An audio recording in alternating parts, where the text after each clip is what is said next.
أشرقت نفسي بنور من فؤادي حينما رددت يا رب العباد. Assalamualaikum. This is Yasin. I am a software engineer by profession.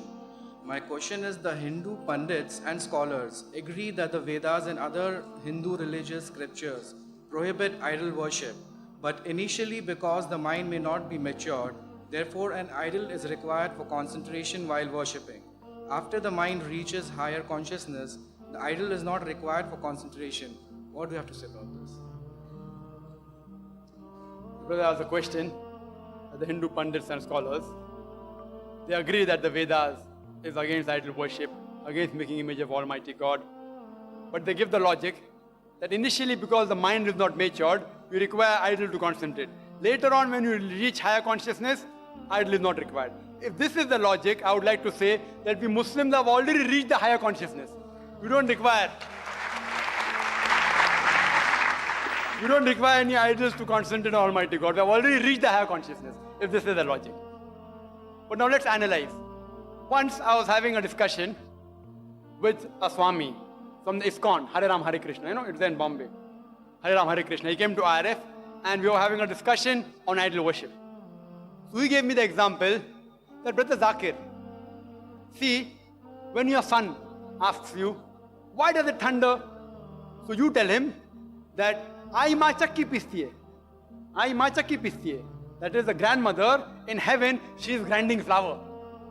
Why? Because the child is innocent, can't understand. Therefore we give this. Similarly, human beings, because they are immature, initially idol is allowed. Later on when they get matured, idol is not allowed.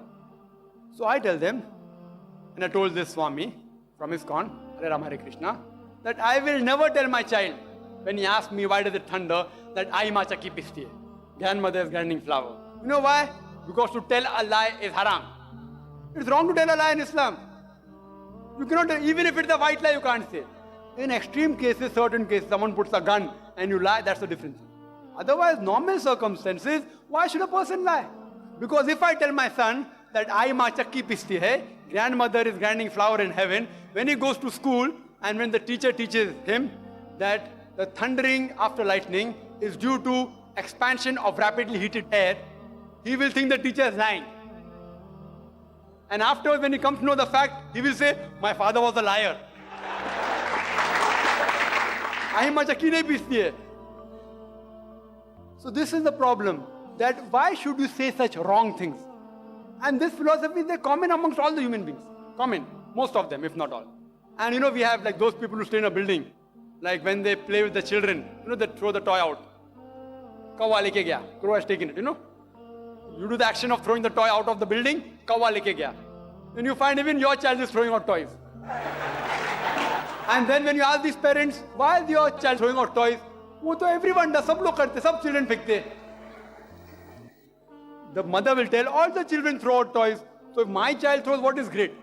All the children don't throw. It is because most of the parents do this trick. Kawa leke gaya. So even he wants to do that trick, even he throws it out. My son, alhamdulillah, we are staying in 9th story. 9th story in Masgon. My son has never thrown any toys. You know why? I have never played the trick with him. Kawa leke gaya. So you teach wrong things and your child remains following wrong things. Best is to give the answer. Simplify. Simplify and give the answer. To the best of the understanding. I know the child, many things doesn't understand. Give the answer in a simple way. But if you don't know the answer, you should have the guts to tell the truth, I don't know. But most of the children, especially nowadays, they won't take the simple answer. If I tell my son I don't know, he will tell me, Abba, why don't you know? So what happens? Then we have to do our homework. We have to go and find the answer. It educates us as well as our children. But never tell a lie. You can never let your child grow up on falsehood. There are other pundits, when I have discussions, they give me the example. Let's see, Brother Zakir. We do know that Vedas are against idol worship and it's wrong to do idol worship. But initially in standard 1, because the mind is not matured, idol worship is fine. But when they graduate, then idol worship is not required. So I tell them that if a person goes to school in standard 1, the fundamentals the basics of any subject should be strong. If the basics and fundamentals are strong, in future, even the structure will be strong. If the basics are not strong, the structure will not be strong.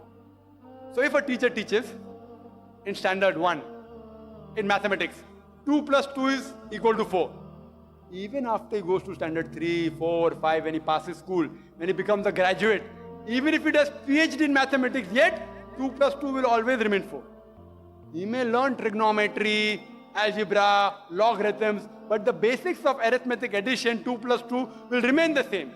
If the teacher teaches wrong things, 2 plus 2 is 5, or 2 plus 2 is equal to 6, in standard 1, what will happen to the student when he graduates? Therefore, the basics should always be strong. The fundamentals should always be strong. And these scholars, they know very well the fundamentals of the Vedas are regarding concept of God, that God has got no image. You cannot make any idol of God. That's the fundamental. I ask these people that if you know that the followers of a religion are doing wrong things, it's your duty to correct them. If your son says 2 plus 2 is equal to 5, will you keep quiet? In standard 1, you say, no, let him graduate, then I'll tell him that 2 plus 2 is equal to 4. Will you say that? You'll correct him initially. You won't wait till he graduates. As much as you can explain, you explain. So if they know the Vedas are against idol worship, it's their job to tell the people that this is the fundamental of faith. Even in the initial stages, you can worship Allah subhanahu wa ta'ala without an idol. Hope that answers the question.